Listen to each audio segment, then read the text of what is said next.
Good day, bookish citizens.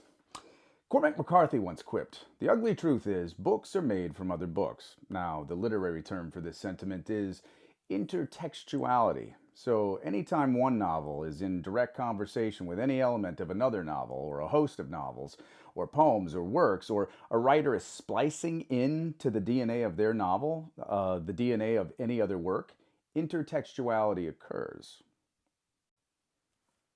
Now, every writer engages either consciously or subconsciously in intertextuality, and this can be a narcotic rush for readers, especially readers with a wide and vast reading catalog. All that being said, even though just about every writer engages in intertextuality, many are loath to ever reveal themselves what works are actually influencing their work. Don't believe me? Check out Oprah Winfrey's 2007 interview with Cormac McCarthy. I watch it every Halloween. It's that scary. Now, lucky for you, I'm not Cormac McCarthy, and I have no problem sharing what novels, books, and movies I have spliced into the DNA of my novel, Hemingway. But buckle up, the length is syllabic in length. First up, Mary Shelley's Frankenstein. That's right, get ready for otherism. Next up, Stephen King's The Stand. That's right, light versus dark. It's King's quintessential ensemble novel.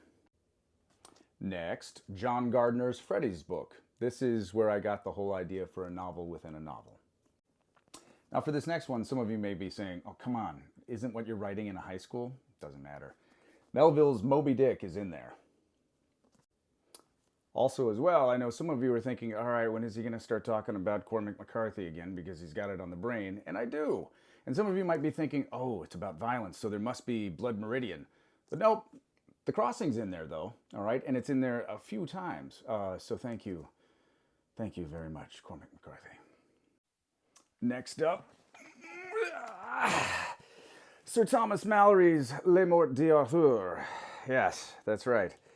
Hemingway, the high school, is basically Camelot, and it's falling apart. Next up, move over Percival Everett. Before there was James, there was Russell Banks' retelling of Huckleberry Finn in Rule of the Bone. And it's in there, big time. Now this next one is not a novel or a book, but it's a film. And it is 1981's Dragon Slayer. Here comes comedy and here comes tragedy. I don't think anything is more intertextualized than the works of Shakespeare. And in Hemingway, we've got Macbeth and we've got Much Ado About Nothing. All right, these next two are not works of fiction. They're two books, though, that were indispensable in trying to write Hemingway. If you're going to write about the subject matter that I'm writing about, then you need to know some things. And Dave Cullen's Columbine was excellent, expertly researched, as is his book on Parkland. Also, too, Bath Massacre by Ernie Bernstein. And I baked a lot of poetry into my novel. So I took from the biggies, of course. Yeats, Keats, Dickinson, and Tennyson. And Let There Be Crime. I also took from the crime novels Cogan's Trade and The Friends of Eddie Coyle by George V. Higgins. Also Elmore Leonard's Out of Sight. I also got the idea for my narrative structure from Tristan Egolf's Lord of the Barnyard.